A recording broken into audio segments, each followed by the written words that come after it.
Many people around the holidays are looking for those picture perfect pictures and moments that sometimes it's a lot messier than that, and just allowing the kids to feel at peace through that, I think is valuable. Welcome to the Dad Central Show, the podcast that helps overwhelmed dads conquer stress, build confidence, and become the father their family brags about. Join Drew Solon, a leadership coach and father of five, and Ed Gow Jr., a fatherhood advocate and contributor to the Good Men Project, as we guide you through the journey of fatherhood. We'll show you how to connect deeply with your family, manage your time and energy better, and master tools to become the dad you want to be. Let's get started. The holidays are supposed to be joyful. But when you're co-parenting, they can also be stressful, emotional, and full of tough decisions. How do you protect the magic of the season while balancing schedules, traditions, and emotions? Today, we're breaking it all down so you and your kids can experience peaceful, meaningful season. Welcome to Dad Central. And Dad Central is a parenting podcast to reduce stress and build confidence in fatherhood. Also, our show is sponsored by Dove Men Plus Care. Dove Men Plus Care believes that care is the best of a man because when men care for themselves and others, there's a positive impact. Drew, how are we doing? And I see you are in the festive season. Yeah, I've got the tree's been up for a while. So for me, it's just normal.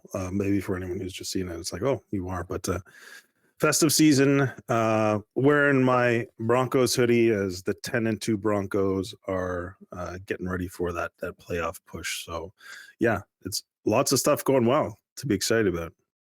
Good What's going on with stuff.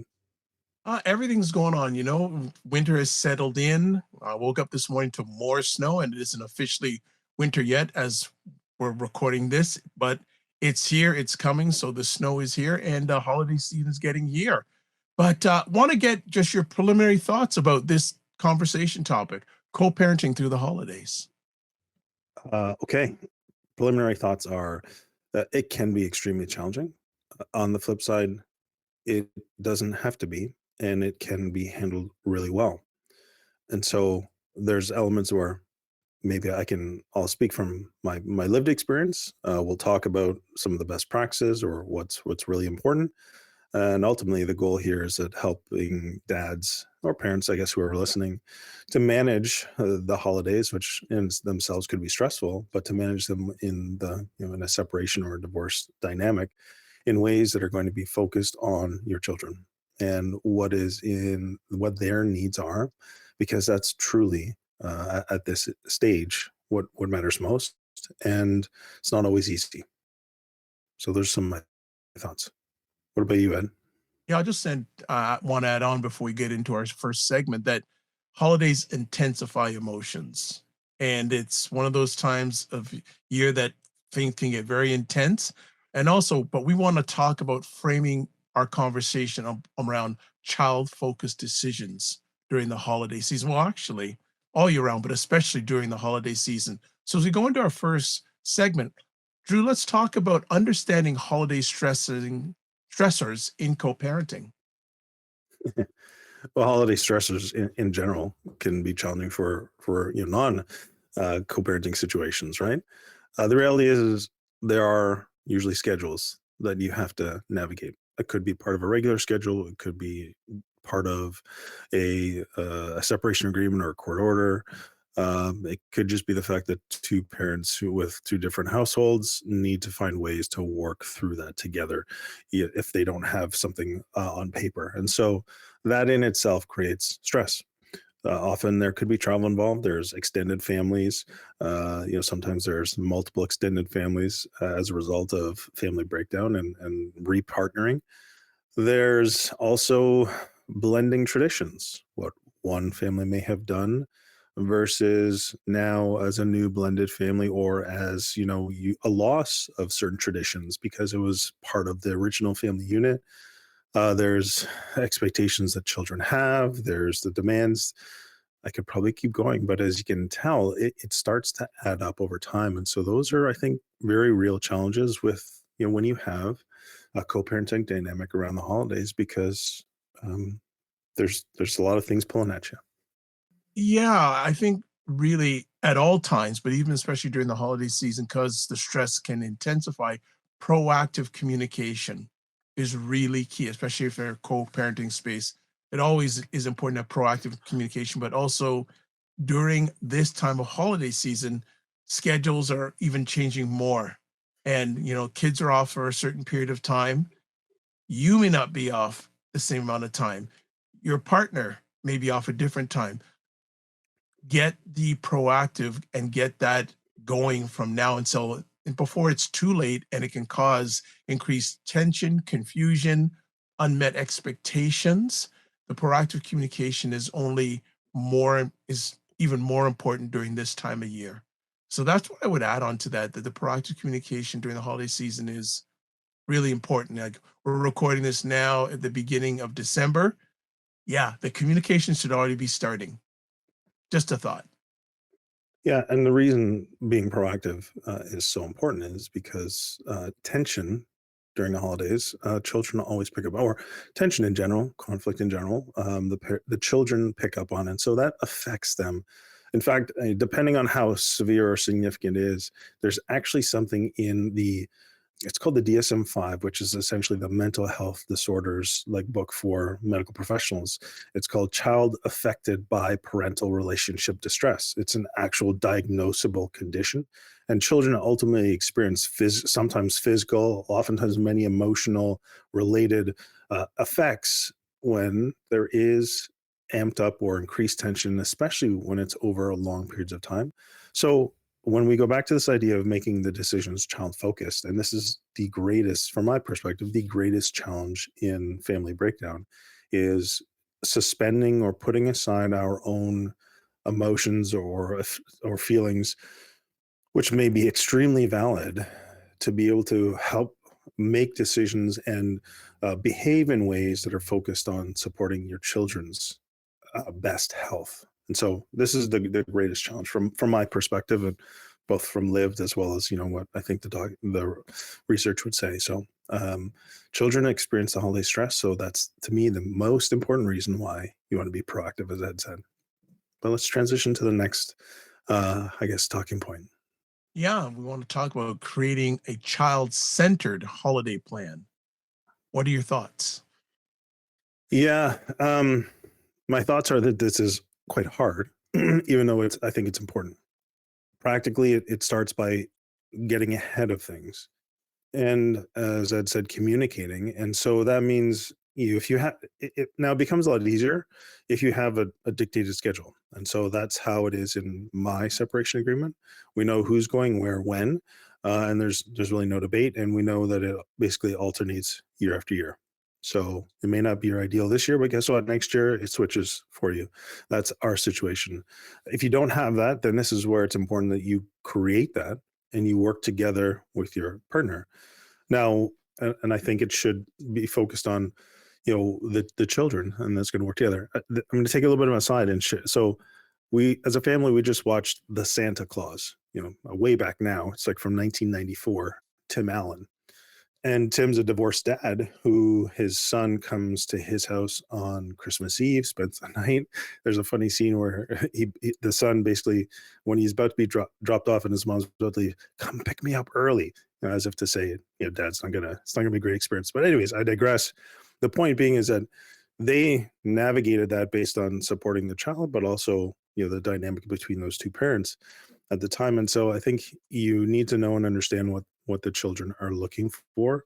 At certain ages, you don't really involve them in the schedule, and you have to work through that with your co-parent, which I don't think we have time to get into some of those nuances. But the reality is that the more that you can work together as co-parents to support the children, to have access to the parents and the traditions that maybe help build stability for the children, the better it is. So I'm not sure, like I said, I'm not sure I'm the best person to speak for some of these things, but we can definitely talk about best practices. And I think that would be one of the best practice. Yeah, I'll add on to see if you can establish practical steps for building a holiday schedule, and the sooner the better. Also, managing traditions across two households, as Drew mentioned, your background as a dad, father, meal caregiver, culture may be different than your partner's.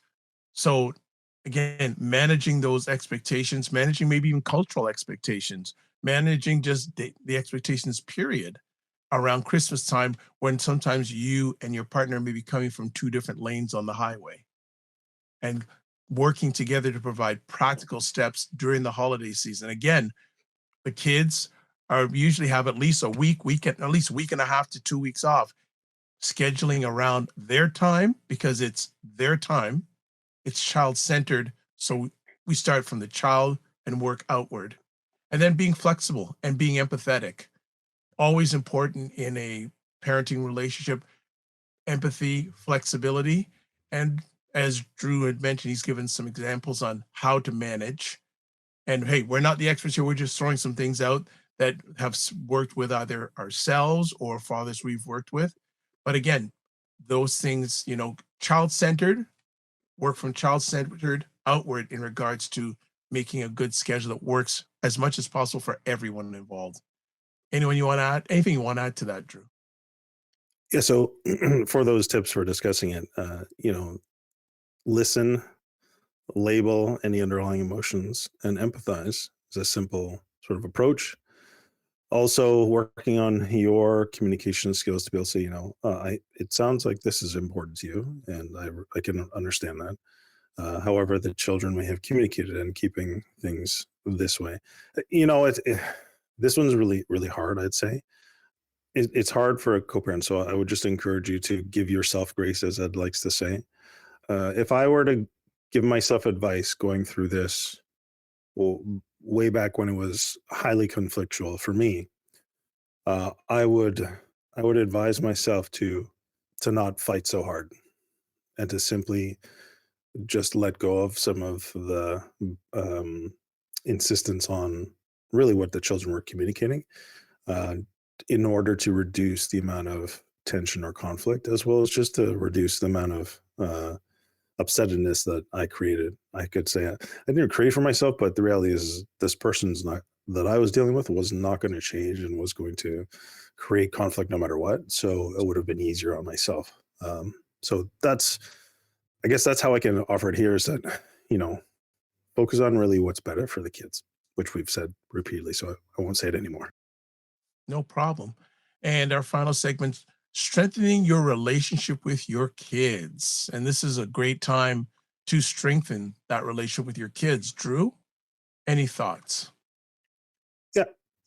Well, I'm a firm believer in creating memories with the kids. And it's also quite funny sometimes when you hear what they do remember and what sticks in their minds. It's not necessarily what you maybe thought, but um, that's also the add-on to this is going with the flow a little bit more, right? And watching the energy of your children. If something really gets them excited and they really want to do it, then let's just go and have that experience, and see what comes of it. So I think the guidance here is just try and make it meaningful for your children.